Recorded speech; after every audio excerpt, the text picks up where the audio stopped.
She got married and the niqab is off. She has only the hijab on.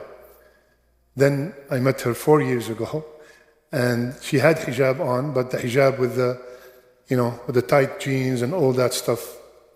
Then I met her only 2 months ago, and there's no hijab.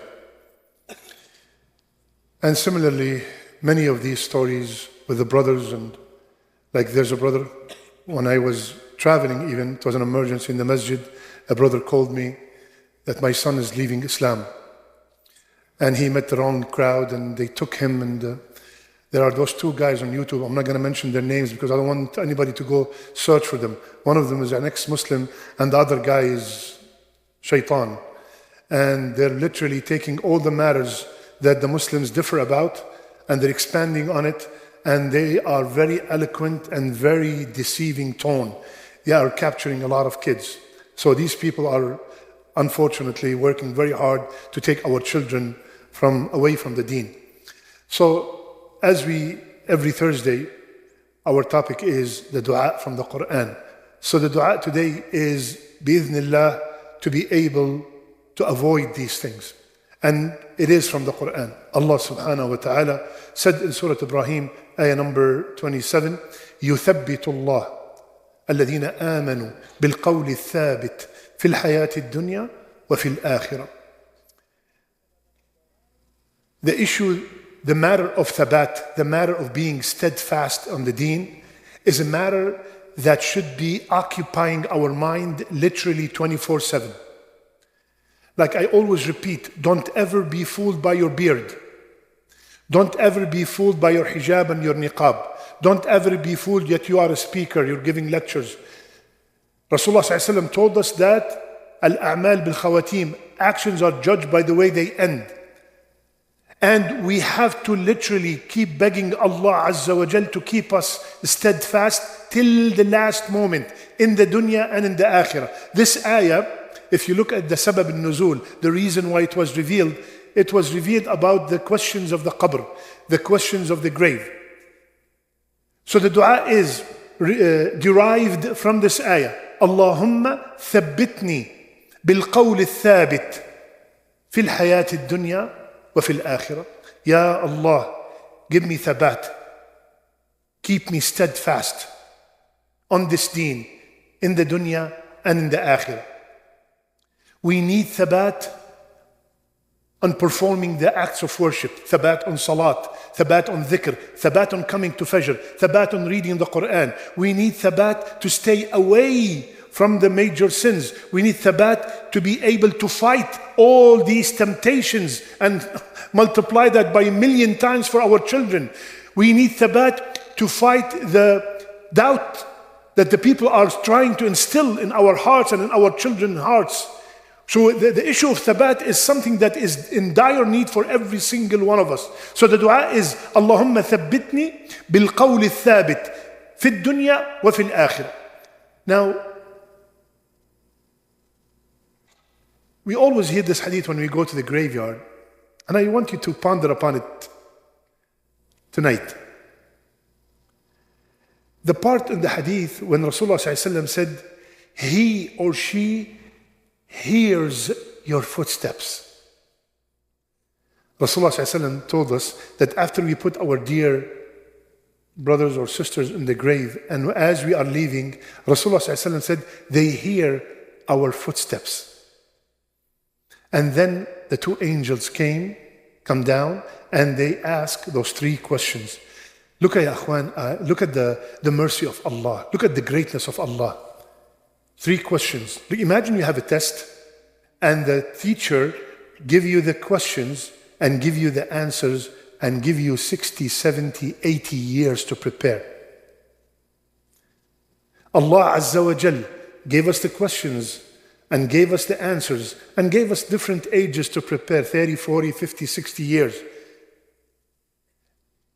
And the one who lived Islam, the one who made Islam the way of their life, will be able to answer the question in the grave. Because the question is now, the youngest kid in the crowd, I ask him, Man Rabbuk? He will say Allah. Ma Dinuk? He will say Al-Islam. Man nabiyyuk? He would say Muhammad sallallahu alayhi wasallam. But these three questions, Rasulullah sallallahu alayhi wasallam, as a matter of fact, the hadith in Sahih Muslim, he said, if you were not practicing deen in your life above the ground, you will say, he actually said the word ha ha ha. He said, when you are asked, man rabbuk, who's your Lord? You would say ha ha ha. You don't know, because that was just lip service. It was just lip service. You did not believe that Allah is the Khaliq, Allah is the Razzaq, Allah is the Qawi, Allah is the Jabbar, Allah is the Hakim, Allah alim al-ghaybi wa shahada. You just said it because I heard people saying it. What's your deen saying? So in order to be having thabat, add that extremely important moment, because after that, literally after that, our final destination is determined. Rasulullah ﷺ said, a window of Jannah. First, he said a window of the hellfire will be open and the person will see it. He gets scared. They said, that was supposed to be your place. But now, this is your place, and a window of Jannah will be opened in the grave. May Allah subhanahu wa ta'ala give us this glad tidings while we are in the grave. So, Allahumma thabbitni bil qawl al-thabit fil hayat al-dunya wa fil akhirah. So, ya akhwan, with all these ibadat that we are performing, the salat and the siyam and the donations, add to it the dua, because the dua is one of the greatest methods of thabat. Beg Allah Azza wa Jal, because He's the only one who can give thabat. He's the only one.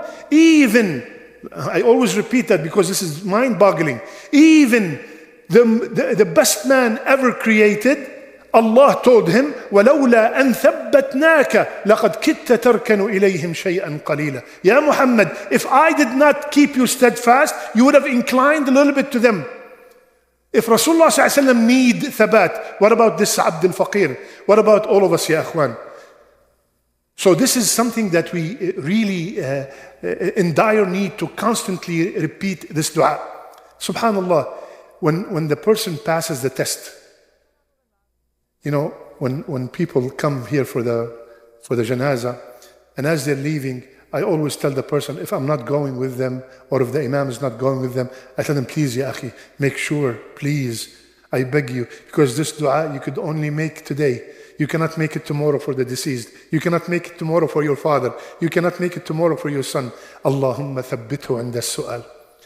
Ya Allah, keep him steadfast when he's being questioned, because if you make it tomorrow, Habibi, it's too late. The questioning happened. The questioning took place already. So we always beg Allah to keep the person steadfast when he's being questioned.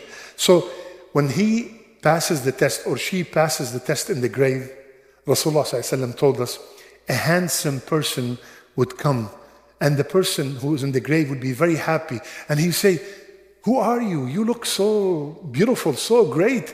He would say, Ana amaluka salih.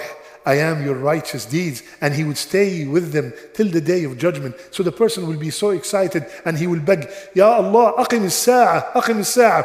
Make the hour come, make the Yawm al-Qiyamah take place. So the people are crying outside, and that person is very happy inside. He's rejoicing, and he's extremely excited because he passed the test. So one of the reasons that we could pass the test is to constantly beg Allah to keep us steadfast on the deen, steadfast on La ilaha illallah. So when the questions are taking place in the qabr, it will be easy for us to answer. Repeat after me. Allahumma thabbitni bil qawli thabit في الحياة الدنيا وفي الآخرة.